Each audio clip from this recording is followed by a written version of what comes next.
Well, Daniel, I do have something to show you. It's a new piece of artwork behind me, but over my left shoulder. Oh, What do you think? Should I make that it's the your left, focus? our right, as we. Okay, yeah. What do you think? It's just above this starting soon. It looks like a cross between a flux capacitor and one of those infinity things. You know, Oh, like like the infinity knot, like a Celtic yes, symbol? Yeah, yes, fair yep, call, fair call. yep. Okay, do you know what it is? Okay, Um, let's it's blow it up your again, sorry. it's your logo for your a startup you're doing on traveling in the future. Yes, it is that. It is related to the future. This is the Oh, new Microsoft 365 logo, which you'll see it if you go to the office.com page. And that, as we said, maybe it was last episode, going to be changing from office.com to Microsoft365.com. But that's the new logo. you're right. I see it now. So if you go to office.com, it has the Office app is becoming the new Microsoft Yep. 365 app, and it has that logo. Did I get it right? Sort of, yeah. I mean, I see the resemblance for sure. Do you like it? What I'm interested in is the color choices. There's another logo that I'm keen on, and there's a trend. Everything's going kind of bluey, purpley, pinky. Yeah? Don't you see that? I do see it. It's very. I'm going to say this, and I hope I don't get any rocks thrown at me or something, but it's very Viva-ish. Viva-ish. Viva-ish. Viva-ish. Yeah, you're right.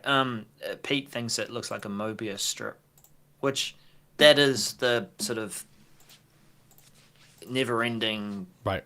circly thingo. Yeah. Yeah, well, I mean, we're seeing a lot of ribbon-like things forming logos for. Can we call it Office now? Forming for Microsoft 365 apps. But yeah, I just find it interesting that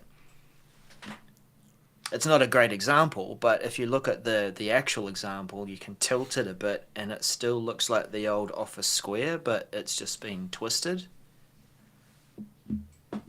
Okay. But the office square was actually twisted itself, or at Yeah, it least was. the your Perspective? perspective. That's the P word. Perspective was changed to kind of sideways, head on, but sideways, or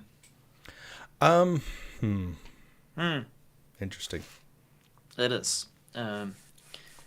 And I don't know, like maybe the color choices are because everything is becoming more united, and I don't know. I don't know if we should read into it or not. I have no idea. Well, no, we have to read into it because, Oh. yeah, you really do. It's, it's people put a lot of thought into these things, Daniel. Like hundreds of Yes. thousands, sometimes millions of dollars of thought into this. Thoughts can be measured in dollars? Okay. Cool, Well, cool, you know, cool, all cool. the dollars we get paid for this show, maybe we should get on with it. Maybe so. Time is money.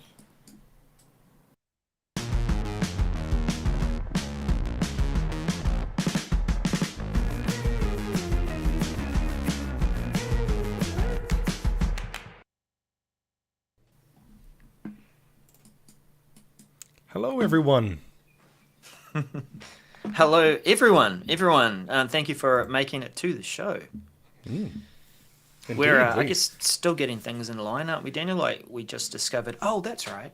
We had this thing on the home page of our channel which said, here's an upcoming live event. We hadn't put that on there yet, so No, still we building the didn't. house. But it's there now, people. It is there for your enjoyment and for you to see when we have a live event going to be scheduled. So, which is, every Monday. or Tuesday, depending upon what part of the world you live in. Now, here we are, everyone. Welcome to episode 259. And this one's going to be interesting because we're going to be talking about, we talked a little bit about this, I think, in a previous episode, but as far as what was announced, but it is now formally coming and we have some thoughts on, and it's kind of our title or main thing we pointed out for this episode, which is the new home experience in Viva Connections. So that's going to be fun. But first off, let's find out how our hosts are doing. Darrell, how are you doing? Doing well, Daniel. There's plenty of work coming in, plenty to do. The end of the year is approaching fast. You probably don't think of it so much from the Northern Hemisphere perspective, but because our summer is at the end of a calendar year, we're always thinking about, okay, what are the projects that are approaching that we have to align and make best use of the time when people aren't in. And conversely, if you're trying to launch something and you want to get people involved and drum up some interest and stuff, how do you span that across a summer and keep interest? Changing the ways of working. Well, everyone downs tools in December and January and sort of dribbles back into the office. So, yeah, fun times. And I haven't thought of that really from a perspective, we have the same issue with keeping in the Northern Hemisphere, keeping interest during the middle of the year, right? In summer and everything. But we also struggle with keeping the interest going with the holidays that happen at the end of the calendar year and with the new year, starting with the new. So anyway, it's very interesting. Yeah. Thanks for asking, Darrell. I'm doing great. How are you doing? You've been traveling.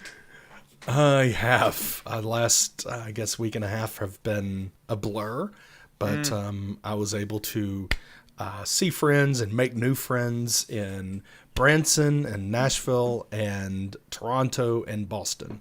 It's been a wonderful trip. So 4 different events and lots of great conversation, to be honest. I think it's been well worth it. But here I am. We are here. First off, what we're going to do is remind you to give us a thumbs up on this video because it helps with the whole algorithm things. And also, if you're listening to the audio podcast, make sure you give us a share of the audio podcast. But then, hey, how about sharing the episode on socials and tagging us at 365MCS? We will give you a shout out as well and amplify you. So make sure you share this episode. And if you're catching this episode and you haven't subscribed, make sure you subscribe to the channel on YouTube and give us click that little bell so you can get reminders of when we go live. So yeah.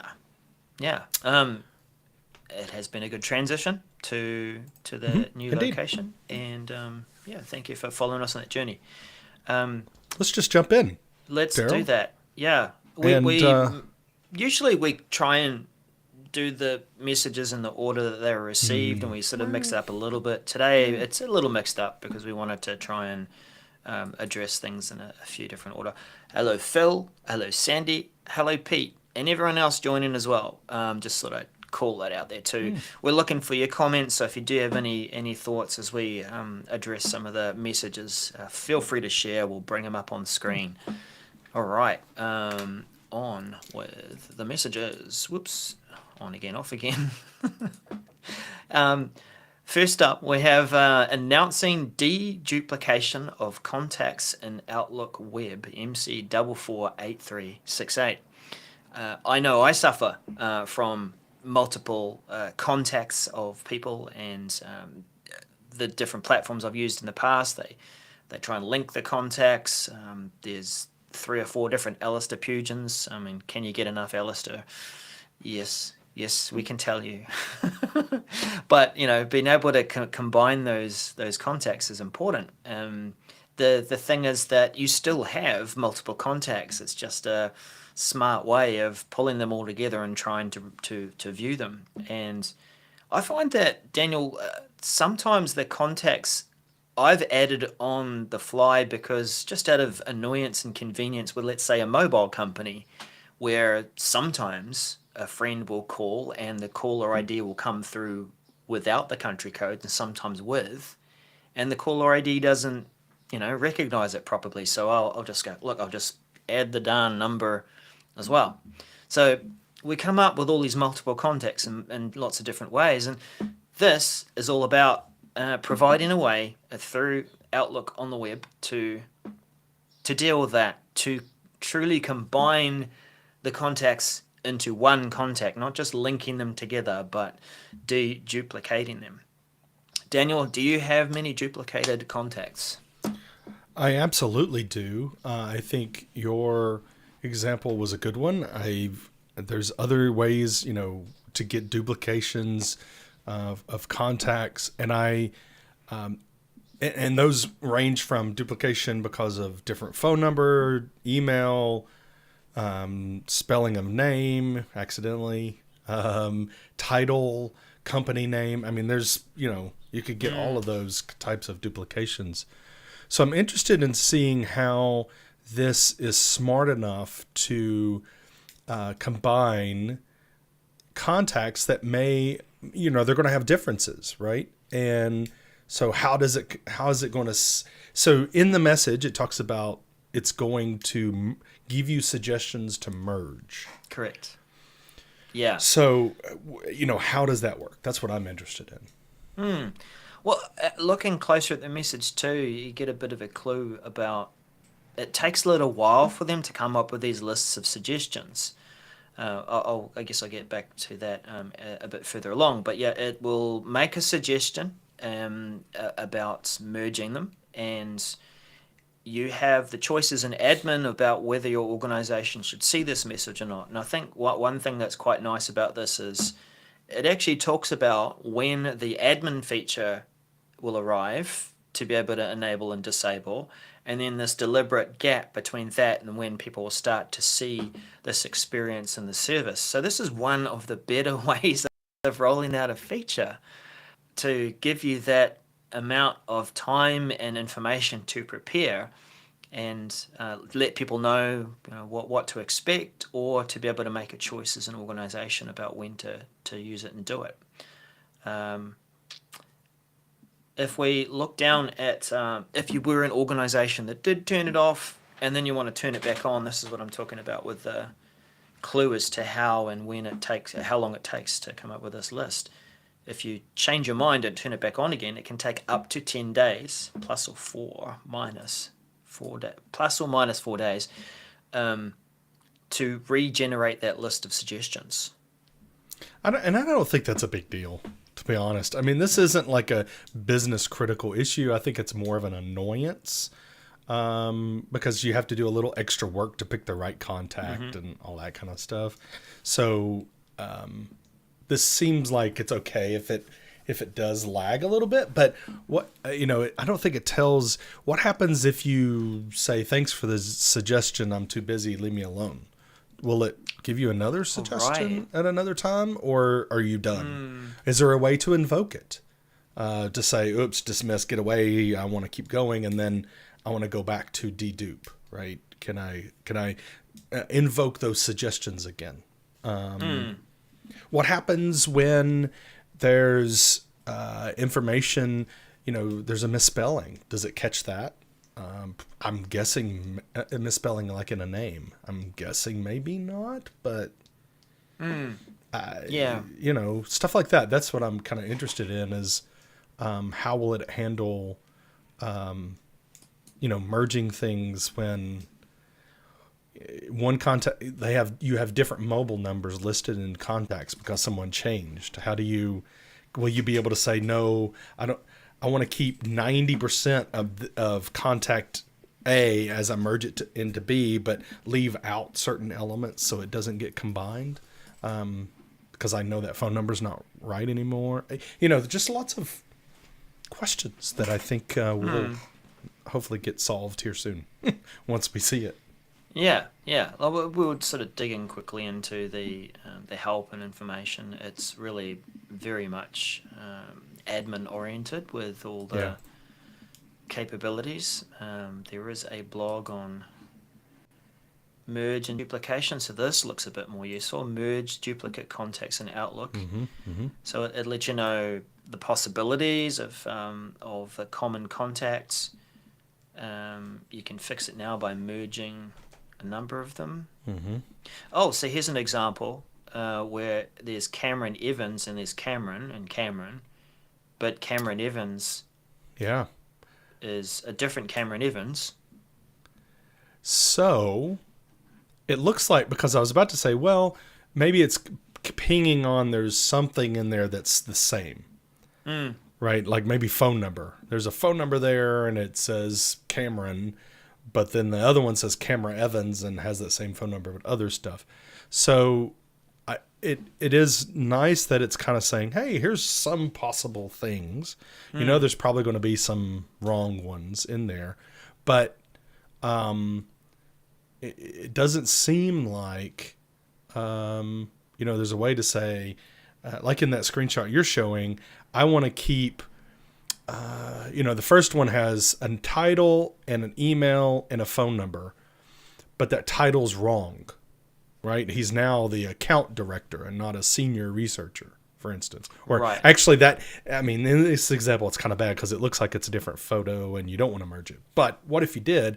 I want to not keep the senior researcher title and I want to keep the account director title. How does it manage that? Yeah, it doesn't look like it's at the field level. I guess if we scroll down a bit further, we can learn a bit more about where and how. But, take a look. Sandy sort of points out to our question about there is a option to remind me later. You can come back and deal with that Indeed. possible duplication. But if you click that link that says don't merge displayed contacts, can you ever get it back to suggest it again? I don't know. I would expect not, hey, but Yeah. we will see. Yeah.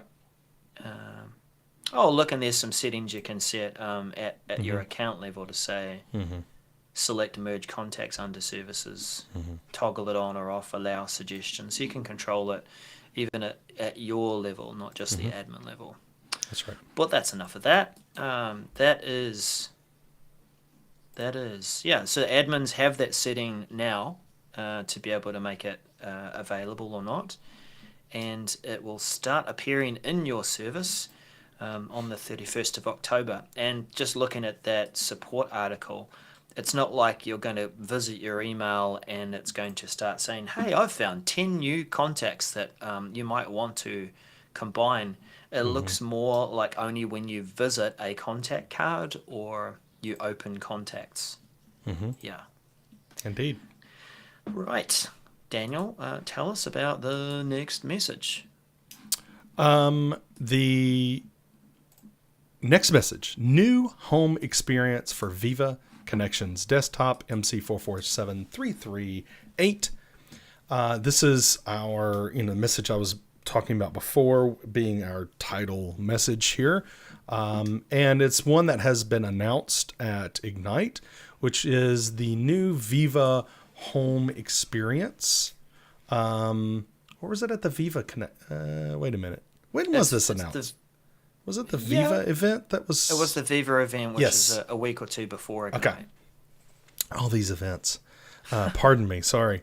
So this is a new experience that Microsoft is going to create, and I liken it to the Office home, now Microsoft365.com home, that is a curation of content for you. This is going to be a curation of content around that experience of bringing in Viva Connections, the information that is essential for you, like news and such, that an intranet plays for you.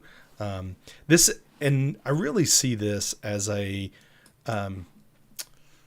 for me personally, and I get to give my opinions because I'm a host here.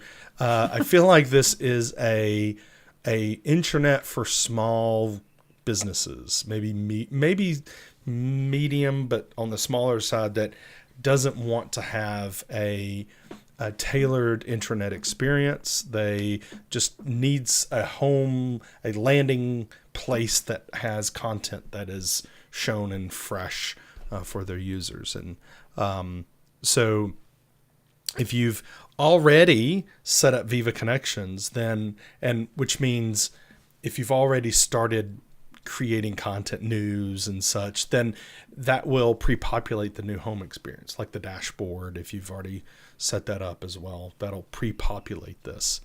And if you haven't already, then this will be, the new experience for you. We'll be curating that content once you do enable it. Darrell, do you have any thoughts on this about what if I already have an intranet that's being serviced through Viva Connections and everything? Well, for those on the podcast and just pointing out to us all watching live, if you do have a home site, then it is going to still be there, but in this new landing page, likely it's called the landing in this experience, the Viva home page or landing page, which shows the dashboard, links to Viva products and the feed, etc. Over on the top right hand corner is a link to your home site. I think to get to this point where you have dashboard, you've got news, you've got even resources down here. Let's just say news and resources. You still have to do a bit of work to nominate a site that's going to be your company or authoritative news source. You've still got to create a global menu that's going to get to all of these different resources. So even for an org that doesn't really want to or doesn't have the resources to put into creating a site, it's still going to need some work to get to this point. What we often find too, Daniel, is for those large organizations that do have internal comms and people that are tasked with making sure that messages get through, important messages are prepared and clarified, they don't like to leave too much to chance for the feed. They do want to make sure that people see certain things. So there is still that function to boost news, but they still like to have that hero web part that's, this is what I want people to see. I've got full control. This is definitely the case. You have control over the dashboard, creating those apps, those aces in the dashboard, but you don't have control over the news feed per se. You have news targeting, you have that, but if it is rolling up news and such from various places, you don't get to control that experience outright. I think one thing I have here is that, what they're saying in this message as well as blog post is that you're going to be able to not use this. Maybe you already have a site and you're already using Viva Connections and you don't want this experience for users. You already have invested in having one. Then you'll be able to switch it off. Now, that implies to me, and it's not very explicit to be honest, I'm thinking from what is being said here that Microsoft is going to force this on everyone. And if you have a home site already, then it's going to put a link to your home site in the top right for you. And it's going to force it on you. And then you'll be able to switch it to your existing site, home site that you have. Now, hopefully that switch will come before they do the forcing. I hope we'll have that ability to say, no, I don't want to use Viva Home if that's my choice. I want to use my current intranet in Viva Connections. Like the previous message, giving an admin the ability to do something before it arrives? Yes, I hope that's the case. So we'll see. We have some kind of, it's going to be available for targeted release soon, which is interesting that they say it that way. Still no time. No time. And then generally available in 2023. Well, that's kind of broad, but that implies to me, again, some implications here rather than firm dates and firm, advice here. But it implies to me that it will be available for targeted release customers, and therefore, we'll get an idea of whether or not we'll have some time before it forces it to turn it back. Now, one implication, though, that it has, even if you switch it to your existing site, it's going to put a link to the Microsoft Viva Home in the top right corner, even if you're using your own intranet, own home site as your Viva Connections site. So you still have to think about what that experience is going to be for your users, and it's going to change your users' experience for your site because there's now going to be this header, I guess, with a link. So, this where does that get dropped? Well, and this will require a communication, right? Yeah. You're going to have to inform your users. What is this new Viva Home thing? Yeah.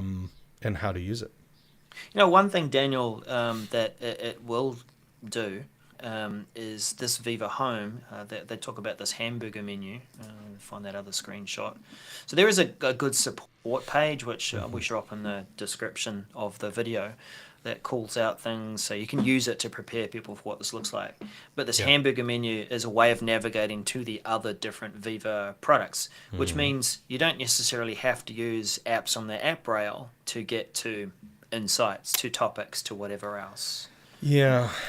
I think that's going to need definitely some change management, because if you're actually using those applications, then you're adding 2 more clicks at least. To finding it rather than just clicking the app on the left-hand rail in Teams. But or you've got those. So another thing in Viva Home, we've got the apps at the top, right? And those should only show if you have a license for them. But what if you have a license, but you're not using it? Like you haven't rolled out, or you haven't trained on Viva Insights, that My Analytics part, right? The personal Viva, then users are going to see it whether you've trained them or not. And that goes for any of the applications. So I'm assuming, right? So well, that's like in the early days with the Microsoft 365 app launcher, that sometimes apps were there whether people were licensed or not, and then you're like, can I try this out? Well, I think I think it's only if you're licensed for them, but as you know, you get insights as part of your 365 license, right? You get that personal part of it, and to be able to get some of that information. Phil maybe has an early experience of it here. It doesn't include products you are not licensed for. Yeah, that's what I'm saying. Yeah. Yeah. Good. Yeah. All right. Okay. I think we've beat that dead horse. Not really. I don't think it's dead, but we've talked about that a lot. So would love to hear your thoughts. Share on socials and give us your thoughts on what you think about this. And we'd love to engage with you on Twitter and Instagram and Facebook and all of them, all of the socials. But let's move on to maybe encoding events teams. Yep. So this is new Teams-powered encoder events, MC447685. For those of us who have run live events with the Microsoft toolset, we know that we can do a number of wonderful, weird things. We can make it really simple and create that live event in a Teams experience, and it feels very much like a Teams meeting with a few different scenes. Or we can run it out of Stream and Yammer, and we can go to the extent of using third-party tools. Well, this is all about enabling you to use those third-party tools or services like open broadcast software, for example, create whatever you want in terms of a scene and push it into Teams, so that Teams is your place of experiencing the meeting, but also managing that meeting. So the RTMP encoder, or RTMP in encoder, is that ability to do so. That is begin rolling out in October, mid-October, and expect to be complete late October. It will be in preview or as a new option. And yeah, interesting, because we know Stream is in a transition period too, where the content is being brought over into SharePoint Online, but the services are still there too for running live events. So I think this is all part and parcel of that.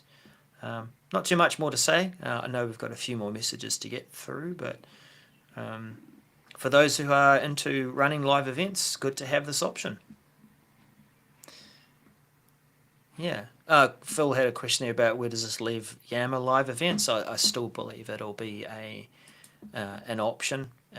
Live events and Yammer offer, let's say, ongoing Q&A and a live event page. So there's a slightly different experience there of continuing the conversation afterwards, where a Teams live event, this is really more about the production and scenes and what it looks like than questions and answers and things that are offered afterwards. Yeah, but moving on, tell us, Daniel, about unfurling links. Huh? What?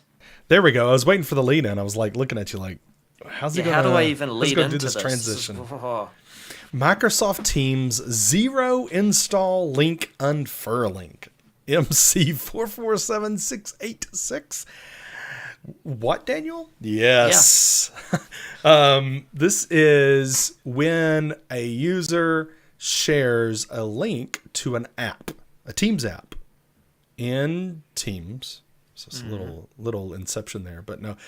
When you share a link, then it will be unfurled, meaning, give you a preview of what that app is rather than just a URL link, so that you can decide whether or not you click on it and engage with it. Now, I wish I could tell you or show you what it looks like, but this message, Darrell is not even having to scroll to show you the entire message, because the message is pretty plain. So really would like to see more here, see a screenshot, see a link to a blog post, see anything whatsoever. The only link we have in it is to the roadmap item, which tells you that you will get a preview card, which is, that's great, good news, but it's not even in the message itself that we're going to get a preview card. So if you feel the same way I do, I'm not telling you what to do, but if you do feel the same way I do, I would recommend you click the thumbs down button on this message and say, hey, I said this is a visual change. I would have liked to see some visuals and some help guidance or something to tell me what in the world this is going to look like. But this is going to be rolling out mid-October, so now-ish, and completed by early November. So it's a bit we're like on the cusp here of being too late to have some guidance on what in the world this looks like. But anyway, so it is rolling out now-ish. Link unfurling. And I like your reference to Inception, because it kind of is like that. You're not actually installing the app, but you're going into that dream of what would this app look like. Right. So that's what we think it might be, but we really don't know. Really don't know. No. So, it's kind of the opposite of our next message, which is about praise. Is what I had for that message. So tell us about the new praise composing experience. Well, yes, people were lamenting the loss of being able to create praise cards and praise using the templates, but that was because there was always the intention of improving that experience. New praise compose experience in Teams and praise trends in Viva Insights. Not a great title, but we'll get to what that is. MC448 356. It is a new way of creating praise with new options. Where we had limited options, limited choices of what kind of praise, give someone a unicorn, a rainbow, a star, or something else. It's now certainly more granular and in full control. So the praise composer is changing, the praise card design is changing. You will be able to change up the backgrounds and badges, use emojis. So let's just bring up a couple of examples here. Double click on that to make it a bit easier to see. There we go. Look, Chris Naidu, you are a great person. You have courage. You're awesome. You've got leadership. In this example, Chris is getting a lot of praise. But the example here is that the icons on the cards are choosing from the very wide range of emojis that are available. The different types of praise that you can send as well. There's a 6 month record of all the praise that you've received or given. So Daniel and I jokingly said yesterday that if you're using this as something in your one-on-ones to show your contributions to the team and recognition, you might want to make a record of that before the 6 months is up. Indeed.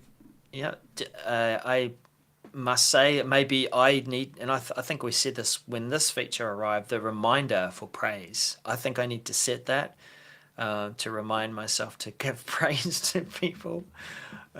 Terrible. But yeah, well, no, it's easy. It's easy to get in the, and I fall victim to this as well. Easy to get into the, we're working together, we're doing a great job, and saying it, to people, but then not kind of announcing it. And there's a different, or making it aware, showing that, hey, other people, this person is doing a great job and I appreciate it. Because I tell people I appreciate them all the time and I mean it for sure. But, giving that a voice or showcasing it to others is a way to show that not only are people appreciated individually, but people are appreciated in the organization as well. Inviting others to recognize that praise and maybe pile on some more. But it is important to recognize good efforts and do that socially. Indeed. So that is beginning rolling out early November, expect to complete by early December. Good to see some more variety there. Indeed. So that is it. Wow. Are we really at 30-ish minutes? Yeah, we are. We did a great job explaining that stuff. That's what I'm going to say. Yeah, especially the home site thing with Viva Connections. Yeah. Well explained. If I do say so myself. So everyone, thank you for joining. Those live in the chat room, there's quite a few people are watching live, but we know that so many more watch the recording or catch the audio. So thank you so much for engaging. Make sure you share, send a link out to socials and give us your thoughts. We'd love to talk to you about any of these and have a conversation going about any of these updates. We'd love for you to do that and connect with each one of us and the show. We are 365 MCS on all of the socials. Excellent. Well, we'll see you again next week. Thanks for tuning in. Bye for now. Bye-bye.